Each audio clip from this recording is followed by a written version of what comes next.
podium, a handshake from James Gilby. Challenge.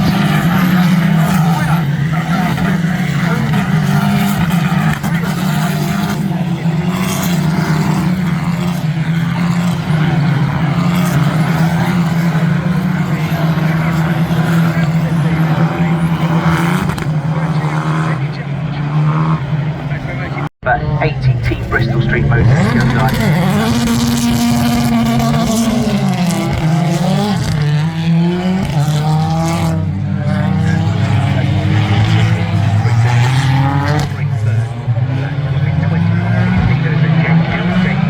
Two race wins here at Knockhill last year in the Lazy Tools MD Motorsports BMW, and he's used the car in free practice.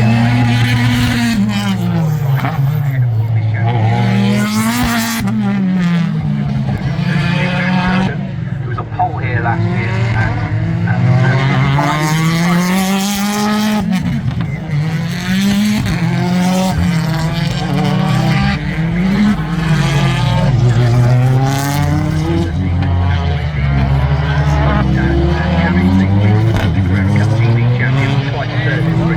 Championship. Stands on 212 points, 41 points adrift. Josh Cook had 2 wins in the last 2 weekends. 2 points in the LKQ Euro Cup.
And yeah, brilliant result. Absolutely superb. And Rob, I'm surprised it's the first time I've seen you on the podium this weekend. Yeah, I know, yeah, we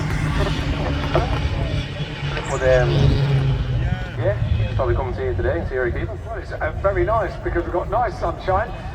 We've got one final to go. Very much par for the course for Formula 1 drivers to compete in sports cars, in Can-Am in some cases, and in various other types. And the British Saloon Car Championship was one where Jim Clark came out on top, adding to his 2 World Championship successes and Indianapolis 500 success. He really was the complete driver, and for many, one of the greatest, if not the greatest, who ever lived and who ever drove a racing car. And we pass on a huge thank you to the Jim Clark Trust for their efforts to bring these amazing machines here to show them all to you today and to pay tribute to one of the true greats of Scottish sport. I did notice that that was the car that Jim competed in 1965 and managed to score several victories against the big Ford Galaxies and the Mini Coopers. And the story behind the Ford Lotus Cortina is an interesting one, because it was a time of change for Ford. Ford did not have a sporting reputation at all. Really, it had actually a fairly plain reputation at the time, but a gentleman called Walter Hayes changed all of that. And I can't say it on here, but it was all over Porsche racing cars in the 1980s. Look up, but it looks nice. The colour people recognise straight away. And the Domino's pizza car as well. It's a favourite. It's an absolutely unapologetic favourite here in the Garage Tag Commentary Tower, because it's the official caterer of the Garage Tag Commentary Tower. So I'll hand you back over to our race commentators, to Chris and to John, and they've got a little bit of steam that they've managed to secure from their prize in the Career Cup TV paddock. So over to our race commentators. Great Britain. Thank you. Congratulations.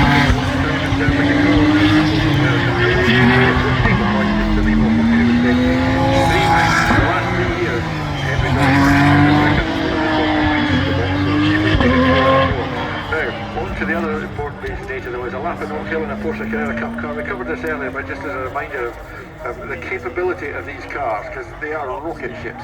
Done a fantastic job. Will Martin is back in 15th place at the moment though. That's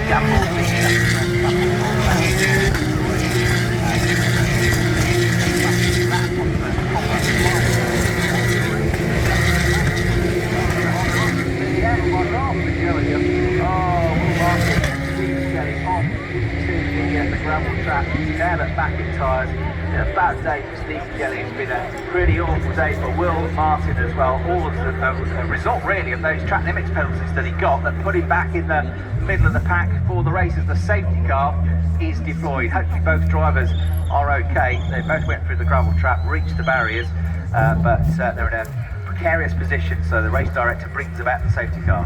Yeah, that was Will Martin's attempt to take 14th position from Stephen Jelly. He'd just been fending off an attack from Ross Wiley as they crossed the line prior to that as well. So he's certainly been in the thick of the action, but unfortunately around the outside of McIntyre's big car. Now Will Martin's car is on the move.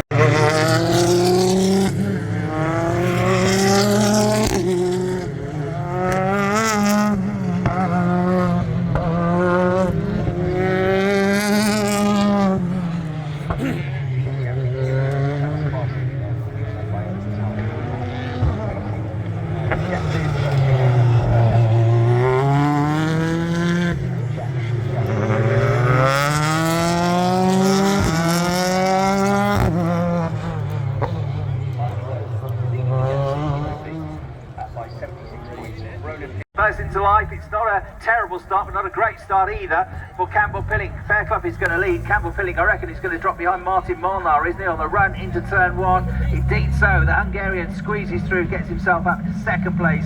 Alex Nidovic tucks in behind him fourth.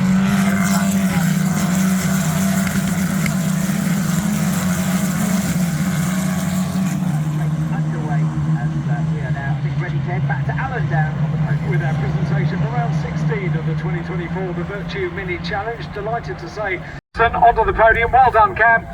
It's a bit noisy, so the drivers can't quite hear their names when they're called out. While the Formula 4 cars...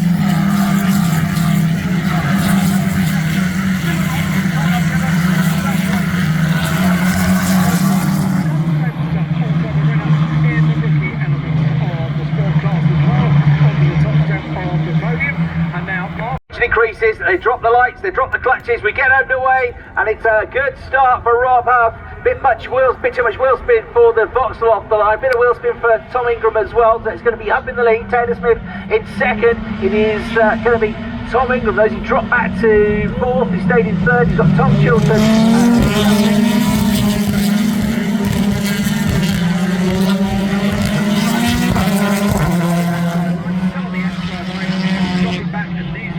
From right on the grid in the 66 car, and the leader's already up at Clark's with a good old lead at the end of this first lap for Rob Huff. He's got his head down, making the... He's been absolutely monstered here by Tom Ingram.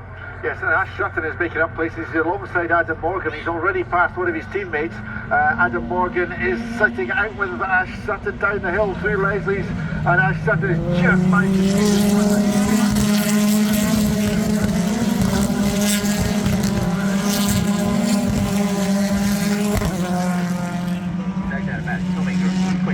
Taylor Smith. He wants to deal with it quickly because he can see, and he goes for it down the inside at Clark's Curve. He's got it. I was going to say, you can see